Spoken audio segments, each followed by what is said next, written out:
Open అయ్యాక కొన్ని సార్లు స్టాక్ వచ్చేసి గ్యాప్ అప్‌లో గాని, గ్యాప్ డౌన్‌లో గాని అవుతుంది. సో, ఈ మధ్యలో ఉన్నటువంటి ఖాళీ ఏదైతే కనిపిస్తుంది ఇక్కడ ఒక ఎగ్జాంపుల్ చూపిస్తాను. సో, దీన్ని మనము గ్యాప్ అంటాము. సో, గ్యాప్ అంటాం దీన్ని. సో, ఇది అసలు గ్యాప్స్ ఎందుకు ఫార్మ్ అవుతాయంటే, ఒక న్యూస్ వల్ల గాని, కంపెనీ రిజల్ట్స్ వల్ల కానీ, గ్లోబల్ ఈవెంట్స్ వల్ల అక్కడ బయ్యర్‌కి అండ్ సెల్లర్‌కి మధ్యలో ఒక వార్ లాంటిది నడుస్తుంది. ఒక నెగెటివ్ న్యూస్ గనక వస్తే అక్కడ ఏమవుతుంది అంటే, ఒక గ్యాప్ డౌన్ అనేది ఫార్మ్ అవుతుంది. అంటే సెల్లర్స్ అనేవాళ్ళు చాలా అగ్రెసివ్‌గా ఉన్నారు. బట్ ఈ కేస్‌లో గనుక చూసుకున్నట్లయితే ఇక్కడ గ్యాప్ డౌన్ అయిన తర్వాత ఎప్పుడైతే గ్యాప్ డౌన్ అవుతుందో అంటే ప్రీవియస్ క్లోజ్ వచ్చేసి మనకు 1963లో అయినటువంటి ప్రైస్ నెక్స్ట్ డే మనకు ఓపెనింగ్ వచ్చేసి 1940లో అయింది. సో, ఆల్‌మోస్ట్ మనకు 20 పాయింట్స్ డౌన్‌లో కావడం జరిగింది. ఇప్పుడు ఈ గ్యాప్ అనేది మనకొక రెసిస్టెన్స్ లాగా ఫార్మ్ అవుతుంది. అంటే ప్రతిసారి ఇక్కడికెళ్ళినప్పుడు ఏమవుతుంది అంటే అక్కడ సెల్లర్స్ అనేవాళ్ళు ప్రైస్‌ని మనకు డౌన్‌కి పుష్ చేయడం జరుగుతుంది. దీంట్లో మనము బై చేయొచ్చా లేదా అంటే ఈ గ్యాప్ ఏదైతే ఉందో జనరల్‌గా మళ్ళీ అక్కడ ఫిల్ చేయడానికి ట్రై చేస్తుందన్నట్టు.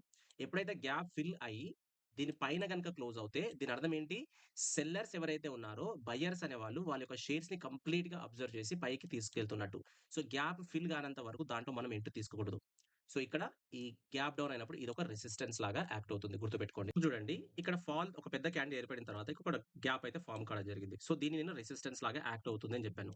సో, ఈ జోన్‌లో ప్రైస్ అనేది ఒక కన్సాలిడేషన్‌లో ఉన్న తర్వాత ఈ గ్యాప్ అనేది ఫిల్ అయిన తర్వాత ఇదిగోండి గ్యాప్ అనేది ఫిల్ అయింది ఒక పెద్ద క్యాండిల్.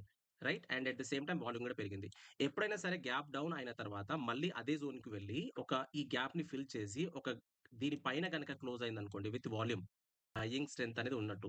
సో, జనరల్‌గా ఏమవుతుందంటే ఒక బ్రేక్‌ఔట్ ఇచ్చిన తర్వాత మళ్ళీ ఒక పుల్ బ్యాక్ ఉంటుంది. మళ్ళీ అదే జోన్‌కొచ్చేసి ఇక్కడ ఒక చిన్న క్యాండిల్, నారో క్యాండిల్ ఏర్పడిన తర్వాత మళ్ళీ పైకి వెళ్ళడానికి ట్రై చేస్తుంది. సో, గ్యాప్స్ అనేవి చాలా చాలా ఇంపార్టెంట్. గ్యాప్స్‌ని గనక మనం అర్థం చేసుకున్నట్లయితే అక్కడ బయ్యర్ స్ట్రాంగ్‌గా ఉన్నాడా? సెల్లర్ స్ట్రాంగ్‌గా ఉన్నాడా? మనం ఈ విధంగా ఈజీగా తెలుసుకోవచ్చు. దీన్ని మనం బ్రేక్ అవే గ్యాప్ అని పిలుస్తామన్నట్టు.